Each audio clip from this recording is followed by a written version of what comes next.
Hello everyone, welcome to this session on Introduction to Casting Process. In this presentation, we will understand what casting is, its historical development and various steps involved in producing a casting. So casting is one of the oldest manufacturing process known to mankind and continue to play a vital role in modern industry.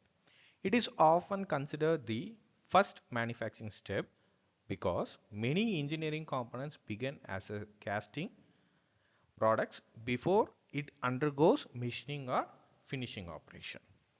In this process, the raw material, usually a metal or alloy, is heated above its melting temperature until it becomes completely liquid. Then this molten metal is poured into a mold cavity that has the desired shape of the final product. After letting the molten material to cool and solidify, the cast is removed from the mold. So one of the major advantage of this casting is that almost all metallic materials including cast iron, steel, aluminum, copper alloy, magnesium and many other can be manufactured using this process. This slide explains the history of casting, right? So from that image you can understand this process dates before 5000 years, right? So the history of casting dates back several thousand years. Archaeological evidence shows that ancient civilization were already casting copper, bronze into tools, right? You can see in the image weapons, ornaments, and also other religious artifacts, right? Other religious artifacts like the sculptures, right? Over that time, this casting technology evolved from simple open mold to sophisticated sand casting, right?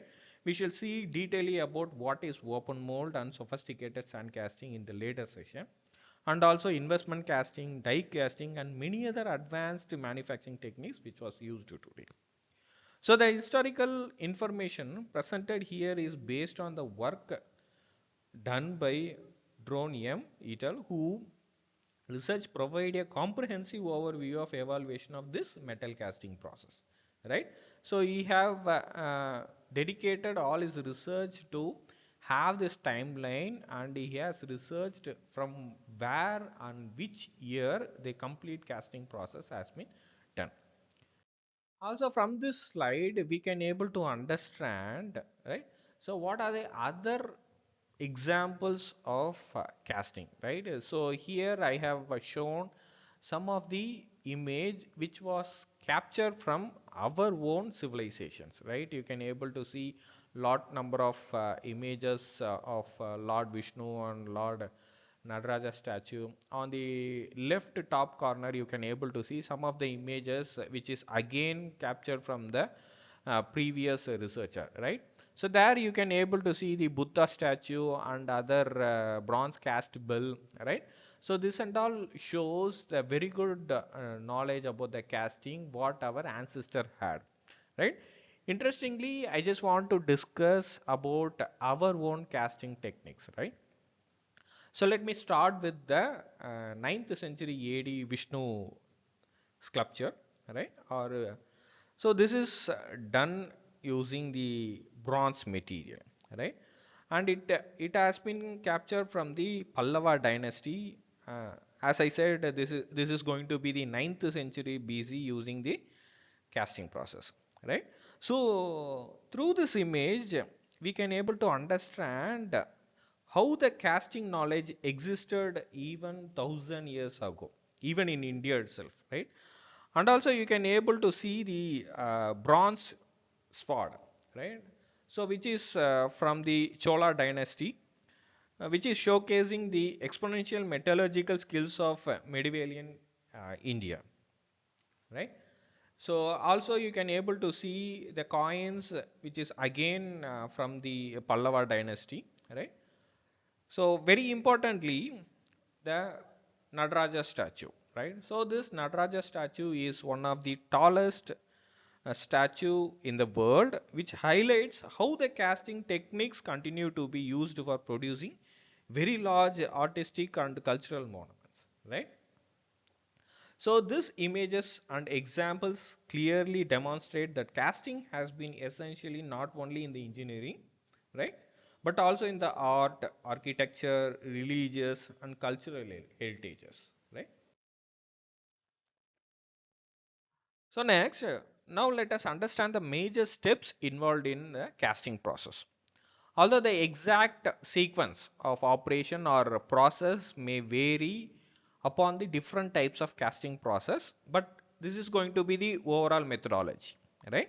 So initially this casting process will begins with the pattern making, right? Followed by the mold preparation, right? You can able to see.